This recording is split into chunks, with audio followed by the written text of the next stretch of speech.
Président de la transition, le général d'armée Assimi Goïta a posé ce matin la première pierre de la raffinerie d'or du Mali à Senou, non loin de l'aéroport.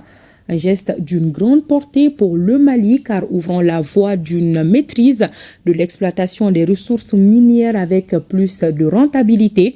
Elle permettra d'augmenter les revenus miniers de l'État et de renforcer le dispositif de contrôle du secteur. L'or du Mali sera donc désormais raffiné au Mali. C'est une unité moderne d'une capacité de 200 tonnes d'or par an. La raffinerie d'or sera bâtie sur 5 hectares. Son activité principale, séparer l'or et l'argent en des produits fins utilisables. Sira Batili a suivi pour nous.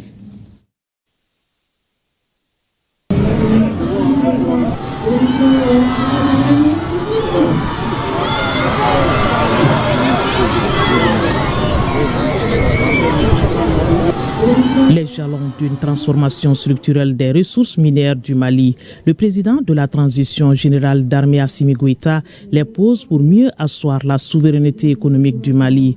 L'or du Mali, dans peu de temps, sera raffiné au Mali pour qu'il brille pour le pays de Kankou Moussa. Et c'est précisément ici à Senou, non loin de l'aéroport, que sera construite la raffinerie d'or du Mali. Concrétisation d'une promesse présidentielle datant de 2023. Et c'est une vision industrielle qui hausse le Mali au rang des rares pays africains disposant d'usines d'affinage d'or. Un pas de géant dans l'industrialisation. La raffinerie d'or du Mali est une réponse aux doléances du peuple. Pour en arriver là, l'État a revu les textes et créé une société d'État de recherche et d'exploitation minière. La pose de la première pierre de l'usine d'affinage d'or du Mali d'une capacité de 200 tonnes est la suite logique des recommandations des assises nationales de la refondation au cours desquelles le peuple malien a demandé à ce que l'or du Mali brille pour les Maliens. C'est dans ce cadre que plusieurs actions ont été initiées, à savoir l'audit du secteur minier, l'élaboration et l'adoption du code minier et aussi la loi sur le contenu local. Aussi, nous avons créé la Société d'État de recherche et d'exploitation minière et aussi nous avons eu à renégocier les contrats dans lesquels les intérêts du peuple malien n'étaient pas du tout respectés.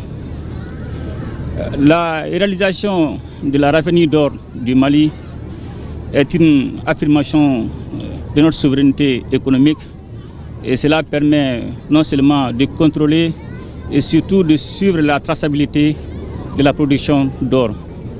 Aussi, cela permet non seulement de rentabiliser les revenus tirés de l'or et de ses produits dérivés. Changement de configuration donc de l'exploitation des ressources minières avec la récupération du manque à gagner pour le Mali sur ses propres ressources. Jusque-là, le Mali se contentait de l'extraction du minerai et de l'exportation vers d'autres pays disposant d'usines d'affinage, ce qui limitait le contrôle sur la production. Mais cette usine va changer la donne en renforçant le dispositif de contrôle d'exploitation du secteur minier, une conviction présidentielle. Le plus important est que la nouvelle usine d'affinage d'or sera la seule entité à affiner l'or de toutes les sociétés minières installées au Mali. Et cela va forcément accroître le nombre d'emplois directs et indirects pour la jeunesse malienne.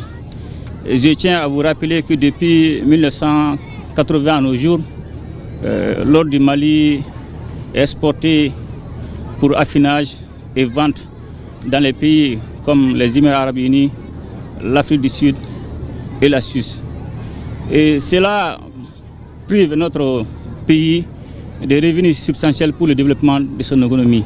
Pour la réalisation de sa raffinerie d'or, le Mali est accompagné par la Fédération de Russie à travers la société Yadran, avec laquelle le partenariat se solidifie et se diversifie pour toucher plusieurs autres secteurs de développement. Et je voudrais aussi saluer la coopération entre la Fédération de la Russie et le Mali, qui ne cesse de se renforcer davantage. Et nos partenaires russes nous accompagnent dans le cadre de l'expertise et surtout dans le cadre du transfert de compétences. Et je tiens vraiment à saluer aussi particulièrement la société Yadran. Et je voudrais aussi féliciter le Premier ministre, les membres du gouvernement et surtout aussi le ministre des Mines et les demander d'être vigilants et de suivre, de respecter les délais prévus pour la construction de cette usine d'affinage d'or qui est tant attendue par le peuple malien. C'est un partenariat entre la Russie et le Mali qui se renforce aujourd'hui et qui se diversifie.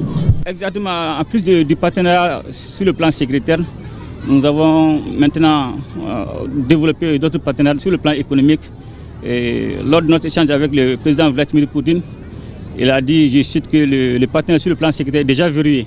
Nous devons aller pour le partenariat stratégique sur le plan économique. Et je pense que l'usine d'affinage d'or et d'autres projets qui sont en cours d'élaboration permettront effectivement d'aller vers le développement de notre pays. Géopolitique et géostratégie obligeant, pas de communication sur la durée des travaux ni le budget qui sera consacré à la construction de la raffinerie. C'est le résultat qui compte. La raffinerie d'or du Mali sera bâtie sur 5 hectares avec une capacité d'affinage de 200 tonnes d'or par an. Cette usine sera conçue selon les normes de raffinerie internationale, une autre étape de mise en œuvre du Code minier de 2023 avec une perception mieux appréciée de l'impact de l'industrie minière. De quoi rassurer les populations à qui les retombées économiques sont destinées. Elle l'exprime de vive voix.